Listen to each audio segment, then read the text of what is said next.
안녕하세요. 칠보 풍년농약사입니다. 지금 오늘도 고추밭에 나와 있는데요. 굉장히 덥습니다. 제가 지금 오늘 두 번째 고추밭을 돌고 있는데요. 참 힘듭니다. 이 모자요. 베트남에서 시집 온 각시가 너무 뜨겁고 저보고 너무 시커멓게 탔대요. 그래서 이쁜 얼굴이 다 상한다고 저보고 쓰래요. 그래서 이렇게 선물 받아서 지금 썼습니다. 이쁘십니까? 오늘은 제가 이렇게 방문하면서 셀카봉을 들고 왔는데요.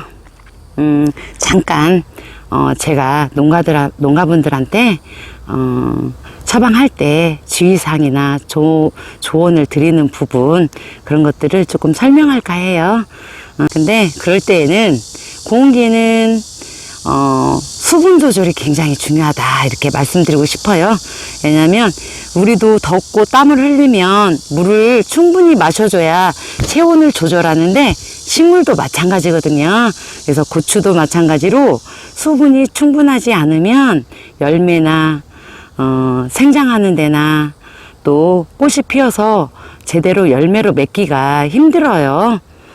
그래서 첫 번째는 수분 관리를 하시는 게 좋은데, 지금 수분 관리를 하게끔 호수가 설치가 되신 분도 있고 안 되신 분도 있어요. 근데 굉장히 심한 분은 관수호수 설치가 안 돼 있으면 포기라도 물을 호보곤이 주시는 게 좋아요.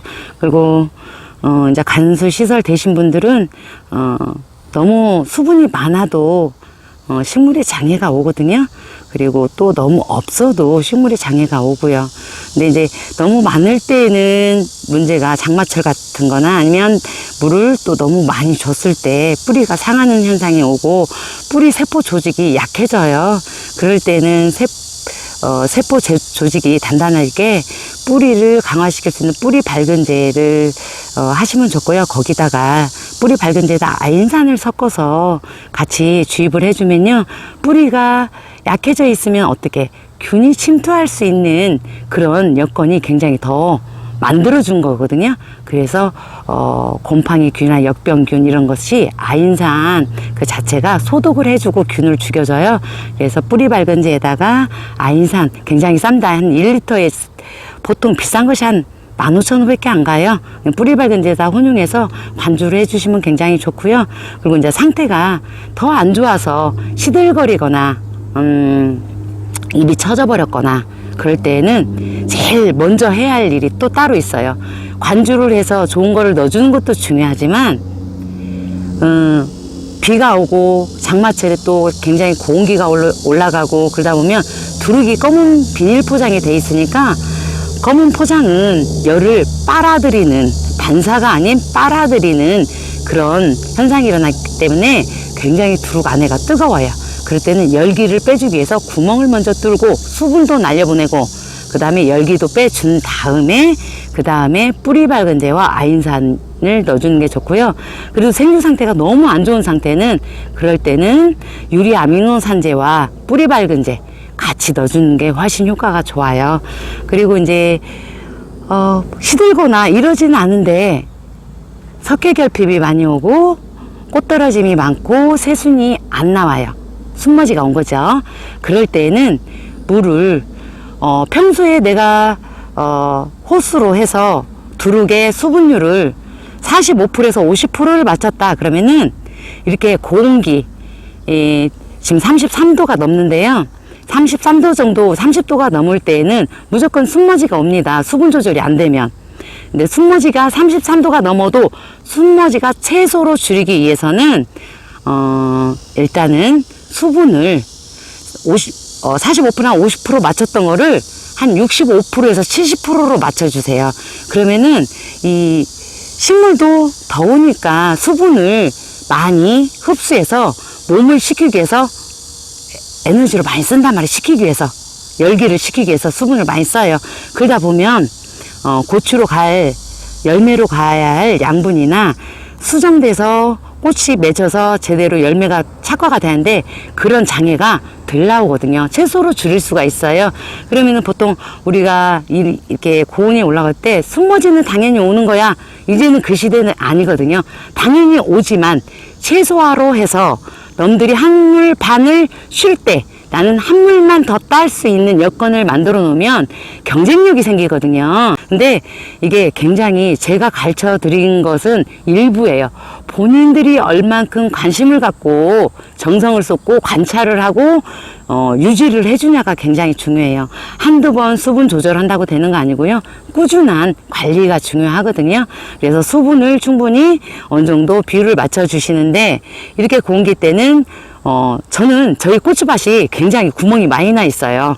왜냐하면 저도 어쩔 때는 150평에 3톤을 넣을 때가 있고요. 5톤을 넣을 때가 있어요. 수분을 더 많이 날아갈 때가 있어. 토양을 이렇게 막 찢어보면. 그래서 그거를 정확하게 알기 위해서 저는 막 고추밭 두릅 비닐을 구멍을 여기저기 막 내고 다니거든요.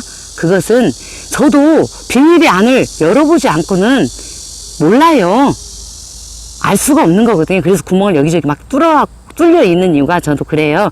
그래서 관찰을 하기 위해서는 충분히 물을 공급한다 생각하더라도 얼만큼 수분이 들어갔는가를 한 번씩 관찰하는 게 좋다라고 저는 보고요. 그 뒤로 수분을 물을 넣어준 상태에서 식물이 필요한 영양소를 넣어주시면 돼요. 붕소라든가 칼슘이라든가. 이게 고온에 너무 식물들이 보대끼잖아요. 고추뿐이 아니라 식물들이 전체가 다 이때 지면 보대껴요. 그럴 때 좀 스트레스를 덜 받으라고 유리 아미노산제나 이런 것들을 같이 쳐주면 굉장히 회복하는 데 좋고 신진대사도 좋고 광합성 작용도 좋거든요. 그런데 조금 하시면 좋을 것 같아.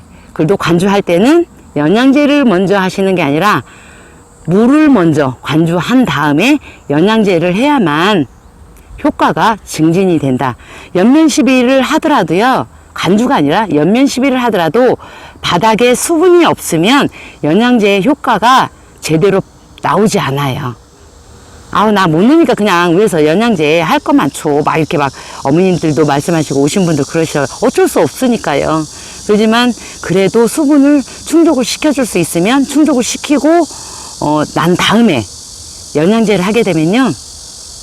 영양제의 효과가 칼슘이라든가 뭐 아미노산제라든가 아니면 뭐 붕소라든가 이런 것들이 20% 30% 고온 올라가고 그 효과를 발휘할 수밖에 없을 때 수분을 충족을 시켜주면서 그런 것들을 살포해주게 되면 7, 80% 끌어올릴 수 있어요.